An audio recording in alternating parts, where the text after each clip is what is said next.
Hello, hello, everyone. Marjorie Roman here, and we're in another episode of Case Closed with the one and only Mr. Attorney General John Swallow. Thank you so much for coming today. Thank you so much. And today we're going to talk about what's currently happening. So we have seen on the news how Kanye West had some certain racist comments and that caused quite a bit of controversy. So first of all, is it illegal to break partnerships due to racist comments? Well, what you're talking about here is what we are seeing more and more of, and that is organizations who agree to sponsor an influencer, someone with a great reputation, someone that can add a lot of value to their brand, having the ability to sever the relationship, to terminate the agreement, to denounce their own influencer, right? Mm-hmm. When certain comments are made that a person has the constitutional right to make, mm-hmm. right? That's the question. And the answer is pretty simple. Everybody has the right to say what they want, mm-hmm. but the terms of the contract, the sponsor contract, right? Sponsorship, they dictate the relationship between the parties. Oh. So it's like, I have an absolute right to be married, right? Mm-hmm. If I'm a teenage girl, and I enter the Miss America pageant as a single woman, mm-hmm. I have the right to get married, mm-hmm. but I don't have the right to be married and hold the title of Miss America if the pageant rules say I have to be single to hold the title. That's right. Yeah. So by contract or by agreement or by rules, I give up certain rights if I want to participate. It's the same thing with an NIL agreement, right? A sponsorship agreement. Mm-hmm. Most of those agreements have a morality clause. They have stipulations and conditions. And the sponsor who's paying hundreds of thousands or millions of dollars to be associated with the influencer has the right to say, I don't think so. Your brand has been damaged by what you've been saying, or what others say you've been saying, or the context under which they are reporting what you said. Mm-hmm. Our brand has been damaged, and we're going to invoke clauses in our contract that give us the right to say, we no longer want to be associated with you because of the things that you've said, or they say that you've said, or because of some allegation against you. Right or wrong, the contract will determine that. And if the contract gives the sponsor the power to terminate the relationship, or to reduce the payments made under the relationship, or to do anything else, that contract, which was agreed to by both sides, that's right, can dictate what's happening here. And I'm pretty confident that in this situation, that's what's happened. The sponsors have said, we're going to invoke the terms of our contract. We no longer want to be associated with you right now, and maybe when things blow over, or maybe not, mm-hmm. but we're exercising our rights under the contract. And that's what people need to understand. Right. Yeah, and especially on all of these contracts, we need to make sure that for all influencers listening to these podcasts, they need to make sure to understand every aspect of that contract. That agreement is going to dictate anything that is going to happen in the future. Because then again, these companies that are sponsoring certain athletes or influencers, they also want to watch for the good and well-being of their brand. So they want to make sure that they are safe and secure, and they can still be marketable. So and in this case, I know that the celebrity, he was using his freedom of speech, but at the same time, he waived those rights when entering into that agreement. That's exactly right. And this whole debate, this whole discussion, I think leads to a higher level question. And that is, should we be that concerned with what people think and what people feel in our society? Because whatever it is that we say, in some cases can be taken out of context. Mm-hmm. It can be the part that's maybe damaging, or maybe will sell papers, mm-hmm. if you know what I mean, get the publicity, might be exaggerated. And I'm not saying that's the case in this situation at all.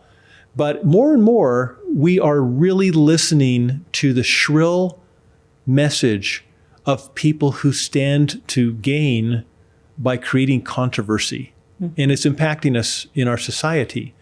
That has nothing to do with the rights of any sponsor to sponsor an athlete or a musician or a comedian, an entertainer or an influencer in any way, shape, or form. Because at the end of the day, what they're paying for is influence. What they're paying for is the ability to connect their product or their organization with someone with a great reputation, with a great following that will be monetarily beneficial or reputationally beneficial to the sponsor who's paying millions of dollars for that, right? Mm-hmm. And so that sponsor should be able to make a decision about how it presents itself through its influencers, right? That's right. And so influencers can protect themselves. Mm-hmm. If you are an influencer that's in great demand, your lawyer, if you're an influencer in great demand, your lawyer can help you negotiate terms that will protect you in the event that you say something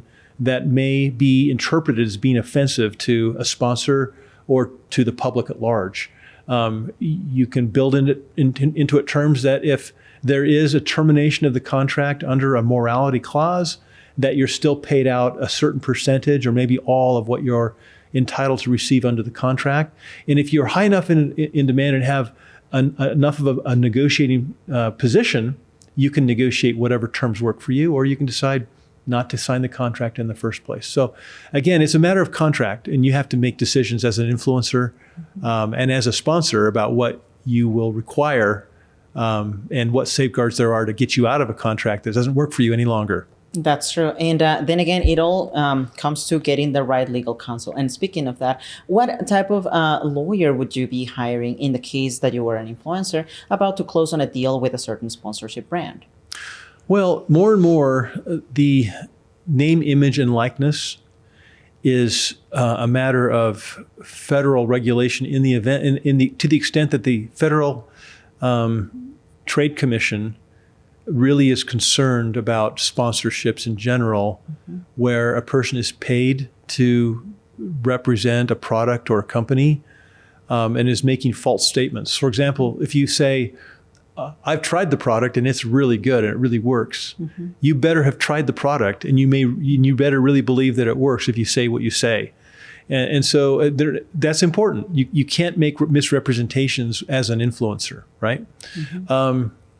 You also need to make sure as an influencer that you are disclosing the relationship, that you are being paid to represent a product if you indeed are being paid to represent the product. And so the type of attorney that you need is an attorney who understands the legal requirements of the Federal Trade Commission in terms of false advertising and advertising for these endorsement, name, image, and likeness contracts, and to make sure that you're protected so that you as an uninformed influencer, I hate to say uninformed, but legally uninformed influencer, are not stepping into a situation where by virtue of repping a product or a company, you're actually getting yourself into some federal law liability. That is true. Especially with all of these sponsorships, you want to make sure that your image and your reputation are well taken care of by having the right legal counsel. It's a little bit of an investment, but if you think about it, all the many thousands of dollars that you're going to get from that sponsorship are easily going to get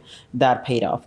Now, in the case of this one celebrity, he's getting all of these negative outcomes from that comment, as well as breaking these partnerships. What are some of the suggestions that you would give to someone that is dealing with all the negativity that is coming from social media, as well as some partnerships being broken just because of certain acts that they may have performed? Right. So in many instances for an influencer, it's a business decision. What's interesting in this country, in America, is that what offends one person many times makes you a hero to another group of people, right? Right. And so it may be that you're no longer an A-level influencer for a certain brand, but you may now be an A-plus influencer for an entirely different brand. And so your business manager, your attorney, your legal counsel, your advisors will be able to tell you how to navigate or manage the fallout from things that you may say or you may do or associations you may have. And sometimes it's a long process to find your way back to influence, but never give up. Work hard with your team. Look at yourself, examine yourself, and ask yourself if you have some deficiencies or weaknesses about your own character that you need to strengthen, because people can change. People people make mistakes. We all do. And the ability to rehabilitate ourselves is very, very important. But certainly those with experience in the legal side of it or the public relations side of things can help you put together a plan if you've done something that has hurt your image, to restore your image over time. And it's worth taking the work, because at the end of the day, our reputation, our image is very important. It's a legacy that we work on all of our lives. It can be dashed in a moment. And Exactly. so it's important to have good professional advice and then look at ourselves, be humble, and try to change if we've done something we shouldn't have done. Perfect. And yeah, then again, that legacy is what we're leaving behind for all the many decades that are going to pass, even after we die. People are going to remember us because of our reputation. Right. So make sure that you take the steps into working towards having a good reputation and having good relationships with any sponsorships that you may have as an influencer. Thank you so much again, John. And thank you to our audience. So there you have it. If you're an influencer out there, make sure that you get the right legal counsel so you can face any sort of difficulties that you are having with the relationships that you have and any other businesses that you're in. Thank you so much, and we're going to see you in the next episode.